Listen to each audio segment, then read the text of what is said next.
During my overnight shift, they brought in my spouse, sibling, and child, all unconscious. I rushed toward them, but a physician gently intercepted me. "You cannot see them now," he stated. Shaking, I inquired, "Why?" The physician averted his gaze and murmured, "The authorities will clarify everything upon their arrival." Chapter 1. A fractured evening. The medical facility lighting always hummed more intensely at 2 a.m. Perhaps it was the stillness of the hallways. Perhaps it was the burden of exhaustion weighing against my back after 8 hours in the emergency ward. Or perhaps it was because overnight duties always delivered the most severe forms of suffering. But nothing readied me for what emerged through the announcement system. "Dr. Adam Carter, please proceed to Emergency Section 3 immediately." Code red, multiple casualties. Approaching ambulance arrival time 2 minutes. I was midway through completing a patient's record when I heard it. I released the writing instrument and rushed along the hallway, medical coat flowing behind me. Upon reaching the emergency section, medical staff were already mobilizing. Paramedics exploded through the automatic doors with 3 stretchers. 3 forms, each still, each frighteningly recognizable. I stopped mid-movement. No, this cannot be occurring. The first stretcher, my spouse, Emma, her fair hair stained with blood. The second, my younger sibling, Caleb, face battered, a severe wound on his forehead. And the third, my child, Ben. My legs nearly gave way. "Ben," I called out, moving forward. But before I could reach them, a hand grasped my shoulder. Strong, compassionate, deliberate. It was Dr. Reyes, the supervising physician on duty. "You cannot enter there," he stated, his tone subdued. I gazed at him with wide eyes, breathing rapidly. "That is my family," I said roughly. "My spouse, my sibling, my child. Allow me passage." Dr. Reyes remained motionless. He glanced around once, twice, then leaned close and whispered, "You cannot see them now. The authorities will clarify everything upon their arrival." My reality decelerated, froze. A siren continued wailing outside. Medical staff moved and organized. Pandemonium. But for me, everything became silent. "What do you mean?" I whispered. "Why would the authorities?" His gaze avoided mine. And that moment I understood this was not merely an incident. Something was profoundly amiss. Chapter 2. Family ties and deceptions. The authorities arrived 20 minutes afterward. 2 officers, civilian clothing, expressionless. While my associates worked frantically to stabilize Emma, Caleb, and Ben, I remained frozen near the medical station, arms folded tightly, knuckles pale, mind spinning. I had not been permitted in the emergency room. Not even a glimpse, not even information about my child's status.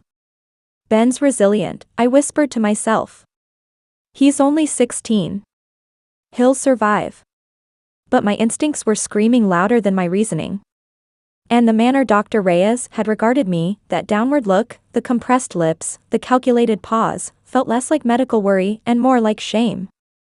Finally, Officer Daniels approached me, his notepad already prepared, his expression unreadable. "Dr. Carter," he said formally.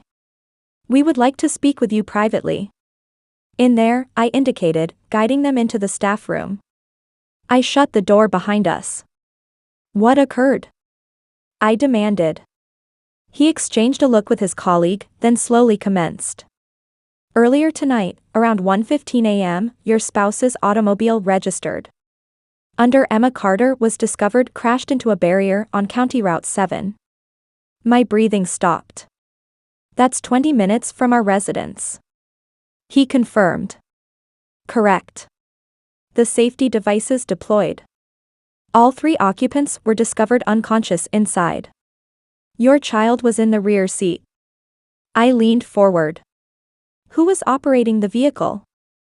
Again, that look. "Between officers." Daniels paused. We're still establishing that there was indication suggesting your sibling may have been controlling the wheel. What type of indication? He had no safety belt marks. Front safety devices deployed on the passenger side exclusively. Also, he paused. There were opened wine bottles in the automobile, multiple glasses, and a hotel access card wedged between the front seats. I did not comprehend. They were consuming alcohol. Correct. I blinked. No, Caleb did not drink. He had not since his DUI 5 years prior. And Emma, she rarely touched alcohol. And what would Ben be doing in the automobile at that hour, particularly with them? My voice broke. Why? Why would my spouse be in an automobile with my sibling and our child alone at night on a rural road with wine? Daniels did not respond. Instead, he retrieved something from his jacket. A small transparent bag. Inside was a cellular phone. Emma's. It was not secured when we recovered it, he stated. I am going to show you something, Dr. Carter. But I need you to prepare yourself. He opened the phone and accessed the photo collection. My heart raced. He displayed the screen. It was a self-portrait. Emma in a hotel mirror wearing only a bathrobe. Caleb's arms around her waist, kissing her neck. The time indication read 12:48 a.m. tonight, 27 minutes before the crash. I stumbled backward a step. The wall supported me. No, I whispered. No, they would not. The officer's voice was quiet. I apologize. My legs nearly failed. This was not an affair with a colleague. This was not a secret online relationship. This was my spouse and my sibling, and they had brought my child into the automobile. Maybe he had discovered.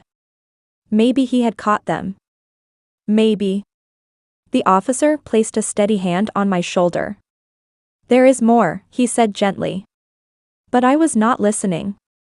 The photograph burned behind my eyes, and all I could consider was, how long? Had I been sleeping beside a woman who would do something like this? Chapter 3. What my child recalled. The ICU corridor was silent. Ben had been stabilized and transferred to a private room while Emma and Caleb remained in critical condition. Under sedation. I had not seen either of them. Not that I wanted to. Every second they were unconscious felt like a strange blessing. If I had to look either of them in the eye, I was not sure what I would say or do. But Ben, my child, was awake. A nurse located me pacing just outside the emergency wing. Dr. Carter, he's conscious. He's requesting you. My heart soared and plummeted simultaneously. I pushed the door open quietly and stepped inside.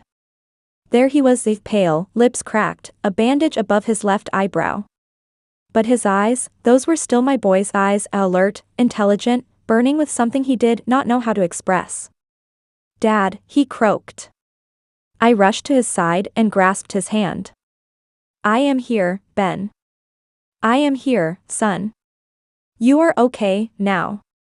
He looked around the room like he was still trying to convince himself this was not a nightmare. What? What occurred? Why am I here? I did not want to overwhelm him, but I had to know.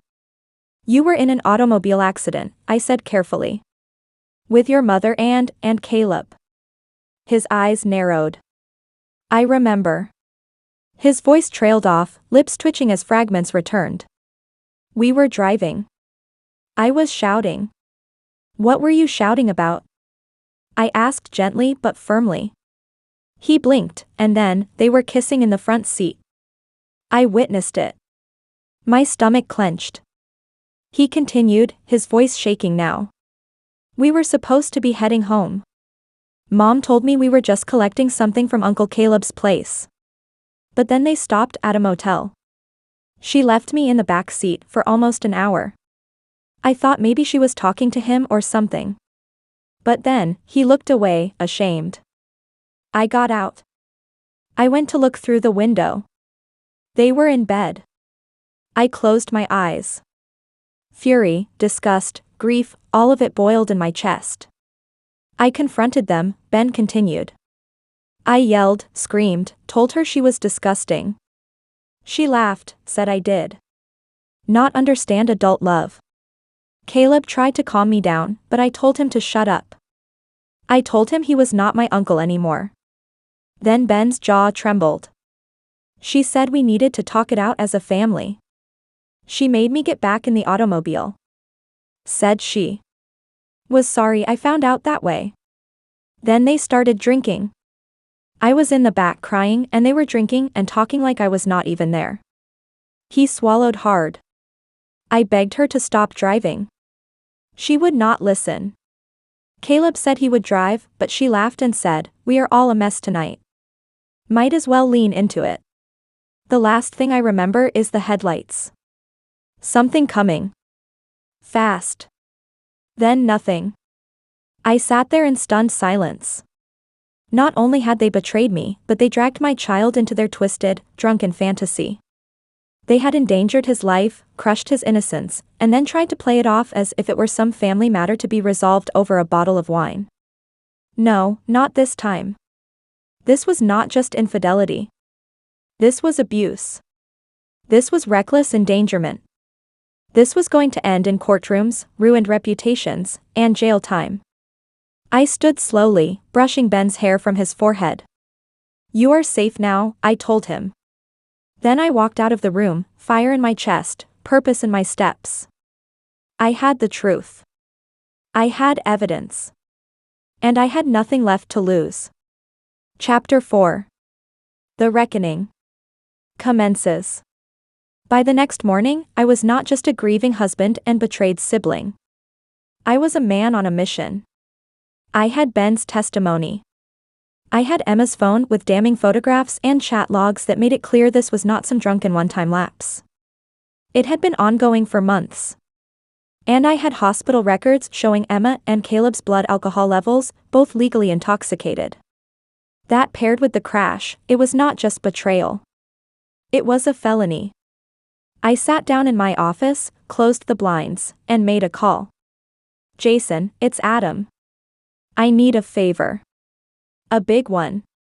Jason was a family attorney I had known for years, sharp, discreet, and cold when needed. After I explained everything, he was quiet for a beat.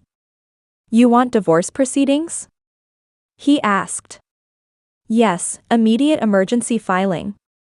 "And the criminal charges?" I hesitated, then clenched my fist. "I want everything. They put my child's life at risk. I want this to go public, legal, loud." There was a pause, then we start. Today. By noon, we had filed for divorce with a temporary restraining order to keep Emma from contacting Ben or me.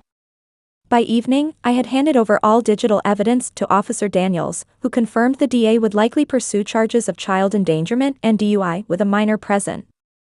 And the final blow, I sent an anonymous tip with photo attachments to the hospital's ethics committee, where Emma still technically worked as a senior counselor. In her role, she counseled vulnerable patients, including teens. The hypocrisy made my stomach turn.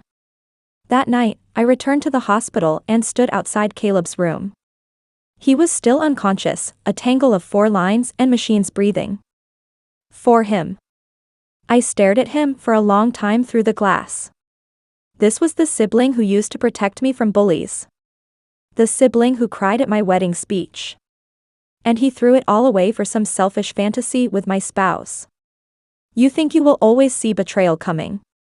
You think it will be flashy, obvious, dramatic. But sometimes it is your own blood kissing your spouse behind your back. Later that night, I received a call from Emma's friend Lindsay. "Adam, she's awake. She's freaking out. She tried to call you, she's blocked. She said she made a mistake. That she did not mean for it to go that far." I nearly laughed. "She drove drunk with my child in the back seat, Lindsay. That is as far as it gets. She's saying you are overreacting." I was silent for a moment. Then, tell her this, I said. Tell her I am not mad anymore. I am focused. And I hung up, because this was not about anger now. This was about accountability. And by the time I was done, Emma and Caleb would not just be exposed. They would be finished. Chapter 5. The collapse of their kingdom. By the following week, it was no longer just a family scandal. It was news. Someone from the hospital ethics board had leaked the report, maybe a nurse, maybe an administrator. It did not matter. What mattered was that the headlines spread like wildfire across local media outlets. Renowned family counselor suspended amid allegations of DUI with minor, inappropriate relationship with husband's sibling. Photographs from Emma's phone. Quotes from the anonymous source. Mentions of the ongoing police investigation. The public devoured every word. I sat in my living room, the TV muted, watching Emma's face flash across the screen, a year-old professional headshot. Beside the words, hypocrisy at its highest. The comments online were brutal. How can someone who counsels teens drive drunk with a child in the automobile? If this was a man, he would already be in jail. She is lucky the kid survived. Hope the husband sues her into the ground. And in a private Reddit thread someone created, hundreds were discussing the betrayal of both a spouse and sibling. The internet did not just expose her, it tore her to pieces. Meanwhile, Caleb's company, an up-and-coming tech startup where I had once helped him network, held a press conference. The founder, a mutual friend, spoke clearly. We take these allegations seriously. Mr. Caleb Carter has been placed on indefinite leave pending the investigation. They had no choice. Shareholders were already calling it a PR nightmare. And then came the day of the first court hearing, divorce, custody rights, restraining order renewals, and an emergency hearing for temporary guardianship, all in one sitting. Emma stood in the courtroom, pale, her face gaunt without makeup, eyes darting as if looking for someone, anyone, to protect her.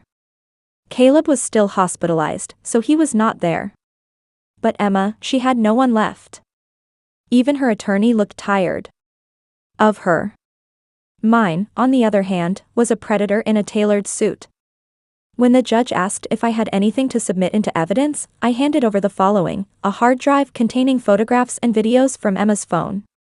A printed transcript of messages between her and Caleb, some of them discussing how to keep Ben quiet. Ben's written and signed testimony, approved by the court psychologist, describing the night of the accident. A list of witnesses, a motel staff member, a nurse who overheard Emma say, "I thought he was asleep in the back," and a colleague of Emma's who she had confided in about her secret love with Caleb.